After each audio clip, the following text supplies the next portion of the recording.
Left side OMR, right side ECR. நடுவுல உங்க step stone secret plots. Beach Resort Plots, just 24 lakhs onwards. Call 96268 99268.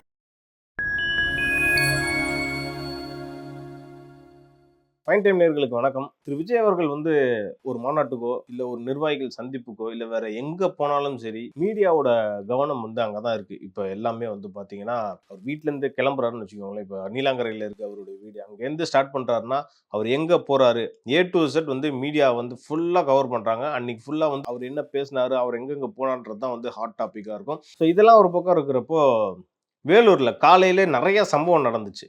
என்னன்னா, ஏற்கனவே 4900 பேருக்கு தான் பார்த்தீங்கன்னா அந்த QR கோடு கொடுத்துருக்காங்க, அந்த அனுமதி சீட்டு கொடுத்துருக்காங்க. ஸோ அதையும் தாண்டி பல பேர் எப்படியாவது அந்த கூட்டத்துக்கு போயிடணும் அப்படின்ற மாதிரி முண்டி அடிச்சுட்டு ஓடின அந்த காட்சிகள்லாம் பார்ப்போம். தாவேகா தரப்புலேருந்து எவ்வளோ சொன்னாலும் சில பேர் கேட்க மாட்டாங்க. அது அந்த கட்சிக்கு ஒரு பின்னடைவை ஏற்படுத்துச்சுன்னே சொல்லலாம்.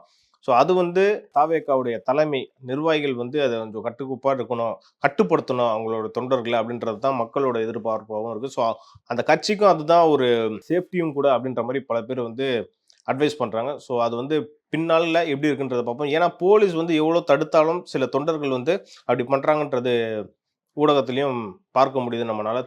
திரு விஜய் அவர்கள் அதே மாதிரி அவருடைய வாகனத்தில் வந்துட்டு இருக்கும் போதும் இளைஞர்கள் பலர் இருசக்கர வாகனத்தில் அவருடைய வாகனத்தை பின்தொடர்ந்து அதை ஆபத்தை ஏற்படுத்தக்கூடிய வகையில், விபத்தை ஏற்படுத்தக்கூடிய வகையில் அவங்க நடந்துக்கிறாங்கன்றதும் விமர்சனத்துக்குள்ளா இருக்கு. ஸோ இதெல்லாம் கட்சி தலைமை எவ்வளோ சொன்னாலும் அவங்க அப்படிதான் பண்றாங்க. ஸோ அதெல்லாம் கொஞ்சம் தவிர்க்கணும் அப்படின்ற மாதிரி மக்களுடைய எதிர்பார்ப்பா இருக்கு.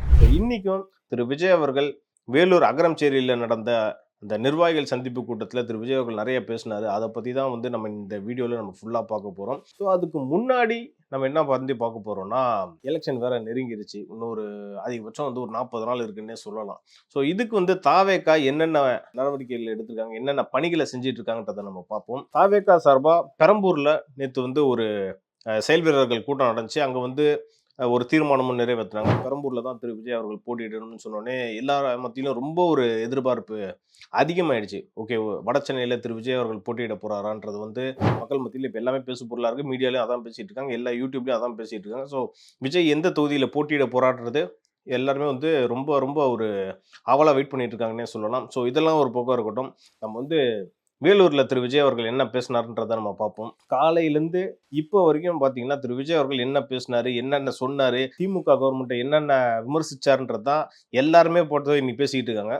ஸோ ஃபர்ஸ்ட்லேருந்து நம்ம பார்ப்போம் என்னென்ன சொன்னாங்கன்றத. அதுக்கு முன்னாடி ராஜ்மோகன், அதாவது தாவேகாவுடைய துணை பொதுச் செயலாளர் ராஜ்மோகன் அவர்கள் அவர் சொன்ன ஒரு விதம் அந்த கூட்டத்தில் இருக்கக்கூடிய எல்லாருமே ஒரு கூஸ்பம்ஸ் ஏற்படுத்துச்சுன்னு சொல்லலாம். ரொம்ப அவங்க ஆக்ரோஷமா கரகோஷங்கள் எழுப்பி கத்தி திரு விஜய் அவர்களை வரவேற்ற விதம் இருக்குல்ல, ரொம்பவே பார்க்கவே அழகா இருந்துச்சு. ஸோ அவர் என்ன சொன்னார்ன்றதை நான் சொல்றேன். தர்மத்தாயின் தவ புதல்வரே, தாவேகாவின் தலைவரே, வருக வருக அப்படின்னு சொன்னோடனே அங்க இருக்கவங்க எல்லாம் பாத்தீங்கன்னா விசில் அடிச்சு கத்தி இன்னும் பயங்கரமா கத்துன அந்த காட்சிகள்லாம் அங்க விண்ணை பிளந்துச்சுன்னே சொல்லலாம். ஸோ அப்படிப்பட்ட அந்த காட்சிகள்லாம் நடந்துச்சு. ஸோ அதுக்கப்புறம் விஜய் அவர்கள் அந்த லேடர்லேருந்து ஏறி பொறுமையாக அந்த பஸ்ஸோட அந்த மேலே வந்தார். வந்த உடனே பார்த்தீங்கன்னா தாவேகா தாவேகா தாவேகா, விஜய் விஜய் விஜய், டிவிகேன்னு எல்லாரும் கத்துறாங்க. ஸோ இதெல்லாம் ஒரு பக்கம் இருக்கிறப்போ அப்படியே அந்த கூட்டம் அமைதியாகுது. அமைதியானோடனே திரு விஜய் அவர்கள் என்னடா அப்படின்னோடனே என்ன பேச போகிறேன்ற ரொம்ப ஒரு ஆவலாக எதிர்பார்த்து காத்துட்டு இருந்தப்போ கையை நீட்டிட்டார். என்ன பண்ண வர்றாருன்னு பார்த்தா உறுதிமொழி எடுக்க சொல்கிறார். என்னன்னா, ஒரு நல்ல விஷயம் தான். எப்போவுமே பார்த்தீங்கன்னா நம்மளோட வாக்கெல்லாம் இருக்கக்கூடாது, பணம் வாங்கிட்டு காசு போடக்கூடாதுன்ற ஓட்டு போடக்கூடாது அப்படின்றது எல்லாருக்கும் ஒரு அடிப்படை கடமையாக இருக்கணும். ஸோ அதை தான் திரு விஜய் அவர்களும் இந்த கூட்டத்தில் வலியுறுத்தியிருக்காருன்னு நம்ம சொல்லலாம். என்ன சொல்லியிருக்காருன்னு பார்த்தீங்கன்னா, எங்கள் ஓட்டு எங்கள் உரிமை அப்படின்றத சொல்கிறாரு. அதே மாதிரி எங்களை யாரும் விலைக்கு வாங்க முடியாது, எங்கள் ஓட்டு விசில் சின்னத்துக்கு தான், யாரையும் நம்பி ஏமாற மாட்டோம், வார்த்தையில் இருந்து மாற மாட்டோம், இது நிஜம் அப்படின்ற மாதிரி ஒரு வாக்குறுதி எடுக்க சொன்னார் கட்சியினரிடையே. ஸோ அவங்களும் பார்த்தீங்கன்னா எல்லாருமே கையை நீட்டி அந்த வாக்குறுதியை எடுத்துக்கிட்டாங்க. ஸோ அந்த காட்சிகள்லாம் ஊடகத்துலேயும் பார்த்துருப்பீங்க நீங்களும். ஸோ இந்த உறுதிமொழி எடுத்ததுக்கப்புறம் திரு விஜய் அவர்கள் அவருக்கு தான் குட்டி கதை சொல்கிறதுல அவர் ரொம்ப மாஸ்டர் ஆச்சு. ஸோ அந்த மாஸ்டர் இன்னைக்கும் ஒரு குட்டி கதையை சொல்லிட்டு போயிருக்காரு. என்னன்னா, ஒரு ஊரில் ஒரு 4 தெரு ஜாயின் பண்ணக்கூடிய ஒரு ஜங்ஷன்னே சொல்லுங்கள். அந்த ஜங்ஷனில் ஒரு ஒரு காளை மாடு நின்றுட்டு இருக்கு. ஒரு காங்கேயன் காளைன்னு நம்ம எடுத்துக்கலாமே ஒரு உதாரணத்துக்கு. அங்கே ஒரு ஜல்லிக்கட்டு காளை நிற்கிது. ஸோ அந்த ஜல்லிக்கட்டு காளை வந்து பார்த்தீங்கன்னா ரொம்ப ஆக்ரோஷமாக யாரை பார்த்தாலும் போய் முட்டுற மாதிரி ரொம்ப ஆக்ரோஷமாக நின்றுட்டு இருக்கு அப்படின்ற மாதிரி ஒரு விஷயத்த சொல்லியிருந்தாரு.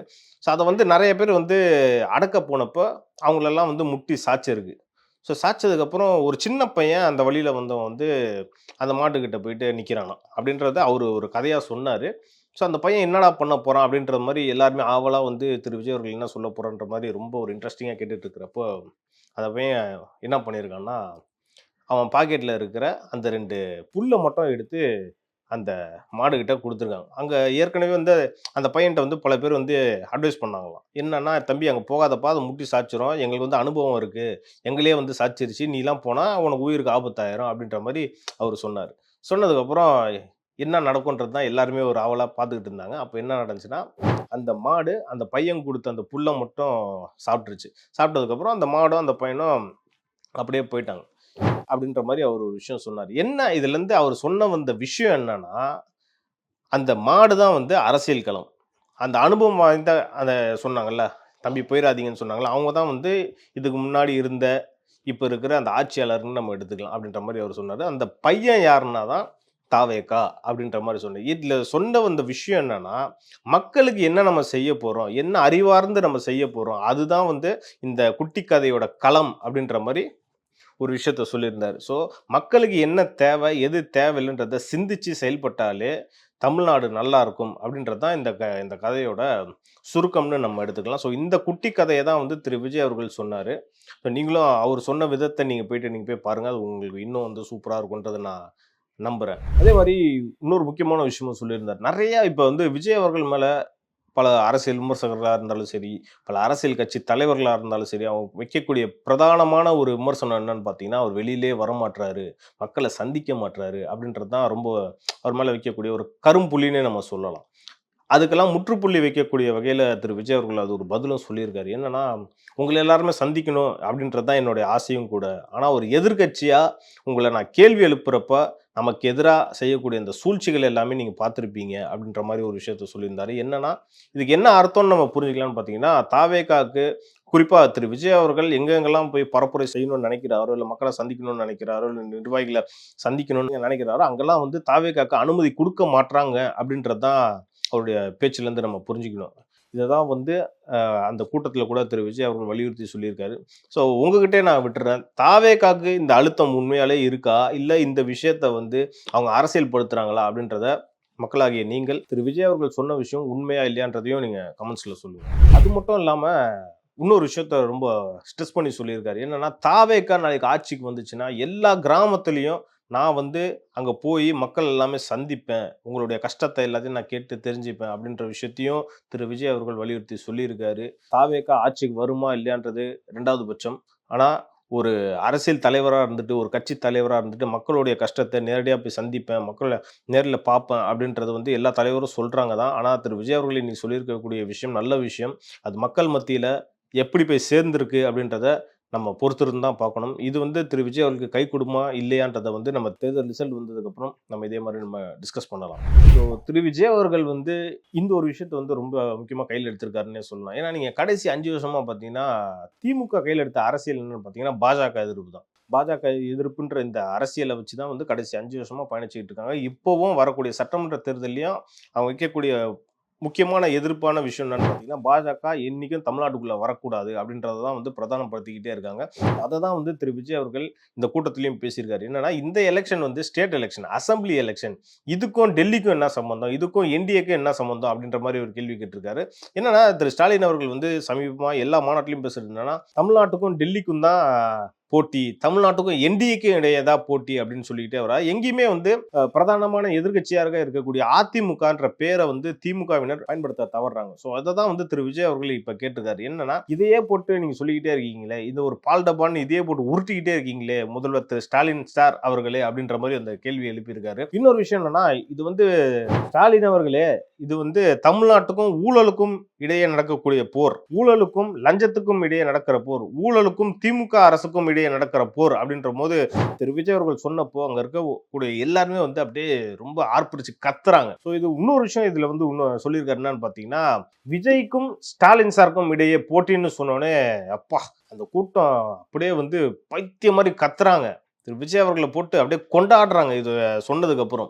ஸோ உண்மையாலேயே இந்த எலெக்ஷன் வந்து என்டிஏக்கும் திமுகவுக்கும் இடையே போட்டியா இல்லை விஜய் சாருக்கும் ஸ்டாலின் சாருக்கும் இடையே போட்டியான்றதை மக்களாகிய உங்களுக்கு வந்து புரியும்னு நினைக்கிறேன். ஸோ நீங்கள் என்ன சொல்றீங்கன்றதையும் நீங்கள் கமெண்ட்ஸில் சொல்லுங்கள். அதே மாதிரி திரு விஜய் அவர்கள் இன்னொரு விஷயமும் சொன்னார். என்னன்னா, தமிழ்நாடு தான் விஜய் தான் தமிழ்நாடு அப்படின்னு சொன்னப்ப அந்த கூட்டம் இருந்துச்சு. அப்பா அந்த காட்சியெல்லாம் நீங்கள் பாருங்க, பார்த்ததுக்கப்புறம் சொல்லுங்கள். அது மட்டும் இல்லாமல் திரு ஸ்டாலின் அவர்கள் வந்து சமீபத்தில் தமிழ்நாடு வந்து ஒரு சூப்பர் ஸ்டார் மாநிலம் அப்படின்ற மாதிரி எங்கேயோ பேசியிருக்கிறதா திரு விஜய் அவர்கள் குறிப்பிட்டு சொன்னார். ஆமாம், தமிழ்நாடு சூப்பர் ஸ்டார் மாநிலம் தான். யாரோட ஆட்சியில்? திரு எம்ஜிஆர் அவர்களோட ஆட்சியில், அண்ணா அவர்களோட ஆட்சியில், காமராஜர் அவர்களோட ஆட்சியில் வந்து சூப்பர் ஸ்டார் மாநிலமாக தான் இருந்துச்சு. ஆனால் இப்போ நீங்கள் வந்து ஒரு சூப்பர் ஸ்டாண்டப் காமெடியன் அப்படின்ற மாதிரி ஒரு உல்டா மாடல் கவர்மெண்ட்டை நீங்கள் நடத்திட்டு இருக்கீங்க அப்படின்ற மாதிரி ஒரு விமர்சனத்தை வந்து திரு விஜய் அவர்கள் இந்த கூட்டத்தில் சொன்னார். ஸோ இந்த திமுக கவர்மெண்ட் வந்து கடைசி 5 ஆண்டுகளில் அவங்க சொன்ன வாக்குறுதிகளை எவ்வளோ நிறைவேற்றிருக்காங்க? உண்மையாலே இந்த திமுக கவர்மெண்ட்னால மக்களுக்கு வந்து திருப்தி ஏற்படுத்துச்சா இல்லை அதிருப்தி ஏற்படுத்துச்சா அப்படின்றத மக்களாகிய உங்கள்கிட்ட நான் விட்டுறேன். ஸோ இந்த எலெக்ஷன் வந்து யாருக்கும் இடையே போட்டியாக இருக்குன்றதையும் நான் உங்கள்கிட்டயே விட்டுறேன். நீங்கள் முடிவு பண்ணுங்க.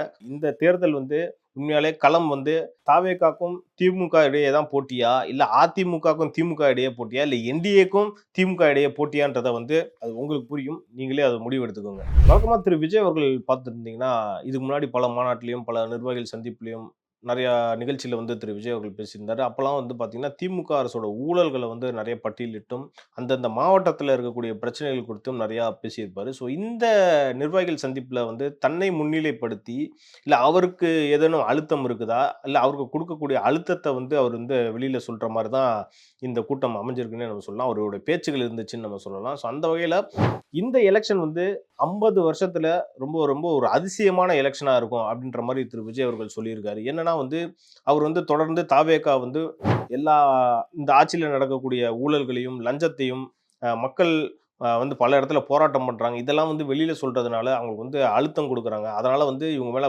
காண்டா இருக்காங்க. அந்த காண்டுன்ற வார்த்தையை வந்து அதிகமா பயன்படுத்தினார், 2 வாட்டி பயன்படுத்தினார், ரொம்ப அழுத்தமா பயன்படுத்தினார்னே சொல்லலாம்.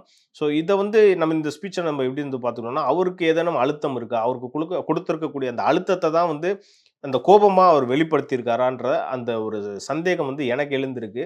உங்களுக்கு எப்படி இருக்குன்றத நீங்களும் வந்து கமெண்ட்ஸில் சொல்லுங்கள். அதே மாதிரி இன்னும் ஒரு விஷயமும் சொல்லியிருக்காரு. இந்த விஜய் மீது அவதூறு பரப்பினால் அது வந்து தமிழ்நாடு மக்கள் மீது பரப்பக்கூடிய அவதூறு அப்படின்ற மாதிரியும் ஒரு விஷயத்த சொல்லியிருந்தாரு. அது மட்டும் இல்லை, அதுக்கப்புறமா பார்த்தீங்கன்னா, என்கிட்ட வந்து என்னை பற்றி நீங்கள் அசிங்கமாக பேசுனீங்கன்னா தமிழ்நாட்டு மக்கள் மீது நீங்கள் அசிங்கப்படுத்துகிற மாதிரி, எனக்கு அரசியல் தெரியலன்னு சொன்னால் தமிழ்நாட்டு மக்களுக்கே அரசியல் தெரியல அப்படின்ற மாதிரியும் ஒரு விஷயமும் சொல்லியிருந்தாரு. அதே மாதிரி எனக்கும் தமிழ்நாட்டுக்கும் மக்களுக்கும் இருக்கக்கூடிய அந்த பந்தம் வந்து ரத்தமும் சதையும் மாதிரி, உயிரும் உடலும் மாதிரி, அதாவது ரொம்ப சென்சிட்டிவான ஒரு சென்டிமெண்ட்டு அப்படின்ற மாதிரி கத்தி 2 வாட்டி சொன்னார். சொன்னதுக்கப்புறம் அவர் பேசிக்கிட்டே இருந்த ஒரு மனுஷன் வந்து அப்படியே லைட்டாக அப்படியே நடந்து போய் அப்படியே ஒரு மாதிரி உடஞ்சி கண்ணிலலாம் தண்ணி வந்த மாதிரி அவர் பண்ணார். அதை அப்படியே பார்க்குறப்போ ரொம்ப ஒரு சென்டிமெண்ட்டாக தான் இருந்துச்சு. இதுக்கப்புறம் அவர் பேச மாட்டார் அப்படின்ற மாதிரி தான் இந்த கூட்டத்தில் இருந்தவங்க நினச்சப்போ, அதுக்கப்புறம் ரொம்ப ஆக்ரோஷமாக பேசினார்னு சொல்லலாம். என்னென்னா, மக்களை விரும்புகிற இந்த விஜய் வேணுமா, இல்லை மக்கள் விரோத ஆட்சி நடத்துகிற இந்த ஸ்டாலின் சார் வேணுமா அப்படின்ற மாதிரி பேசினோடனே ஒரு கையை தூக்கிட்டு அப்படின்னா இருப்பாருங்க. அப்படியே பார்க்கவே ரொம்ப ஒரு பயங்கரமாக இருந்துச்சுன்னு சொல்லலாம். என்ன சொல்ல வர்றாருன்னா, தொடர்ந்து இந்த திமுக ஆட்சிக்கு எதிராக அந்த குற்றச்சாட்டுகளை வைக்க தமிழ்நாட்டு மக்களுடைய மனநிலை வந்து மாறுன்ற அந்த தோண்டியில் வந்து திரு விஜய் அவர்கள் பேசுறது வந்து உண்மையாலே திமுகவுக்கு வந்து ஒரு பயத்தை ஏற்படுத்தியிருக்குன்னே நம்ம சொல்லலாம். என்னன்னா, வரக்கூடிய தேர்தல் வந்து 4 முனை போட்டியா இருக்கிறதுனால வெற்றி வந்து கிட்டத்தட்ட ஒரு 1000 கிடையாது, ஒரு 500, 200, 300ல கூட ஒரு வித்தியாசம் வந்து ரொம்ப ஒரு பெரிய வித்தியாசமா இருக்கும். ஸோ அதை கூட நம்ம விட்டுறக்கூடாது என்ற அந்த கண்ணோட்டத்தில் தான் எல்லா கட்சியும் வந்து திமுக கூட்டணியில் திரு ஸ்டாலின் அவர்கள் நினைச்சிட்டு இருக்கிறதா அந்த ஒரு பேச்சும் இருக்கு. ஸோ இதுலேருந்து நம்ம என்ன புரிஞ்சுக்கலாம்னா, வரக்கூடிய தேர்தலில் திரு விஜய் அவர்கள் ஒரு பெரிய தாக்கத்தை ஏற்படுத்துறாரு. நிறைய ஒரு திமுகக்கோ அதிமுகக்கோ வரக்கூடிய வாக்குகளை பெருவாரியாக பிரிக்கிறாருன்னே நம்ம சொல்லலாம். ஸோ இவர் வந்து ஒரு ஸ்பாயில் ஸ்போர்ட்டா இந்த எலெக்ஷன்ல இருக்கிறதுனால 10 ஓட்டோ 20 ஓட்டோ 30 ஓட்டு கூட திமுகவுக்கு ரொம்ப முக்கியத்துவம் வாய்ந்த ஒரு வாக்காக தான் பார்க்கப்படுது. அதனால தான் எல்லா கூட்டணியும் இணைச்சிக்கிறாரா என்ற அந்த கேள்வி வந்து எழுந்திருக்கு. ஸோ அந்த வகையில் திரு விஜய் அவர்கள் செய்யக்கூடிய இந்த அரசியல் எப்படிப்பட்ட அரசியல்ன்றதை நீங்க புரிஞ்சுக்கணும். இது ஒரு பக்கம் இருந்தாலும் இன்னொரு விஷயத்த வந்து குறிப்பிட்டு பேசியிருக்காரு திரு விஜய் அவர்கள். என்னன்னா, நான் ரொம்ப சீரியஸா பேசிட்டு இருக்கேன். சில பேர் வந்து வாண்டடா வந்து இங்க வந்து காமெடி பண்ணிக்கிட்டு இருக்காங்க.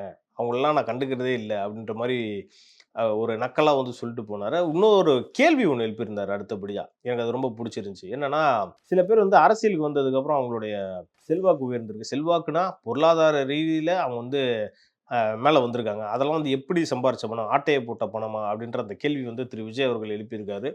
ஸோ மக்கள் மத்தியிலே இது வந்து அதிகமா பேசப்படும். என்னடா இவரு ஒண்ணுமே இல்லாம வந்தாரு. இன்னைக்கு வந்து பென்ஸ் கார்ல போறாரு, பெரிய கார்ல போறாரு, இவ்வளோ பெரிய பங்களா வச்சிருக்காங்க. இதெல்லாம் எப்படி வந்துச்சுன்ற மாரி மக்கள் வந்து சும்மா சாதாரணமா பேசுவாங்க. அத வந்து திரு விஜய் அவர்கள் வந்து ஒரு கூட்டத்தில எழுப்பியிருக்காரு. ஸோ இது வந்து ரொம்ப முக்கியமான கேள்வின்னு நான் பார்க்குறேன்.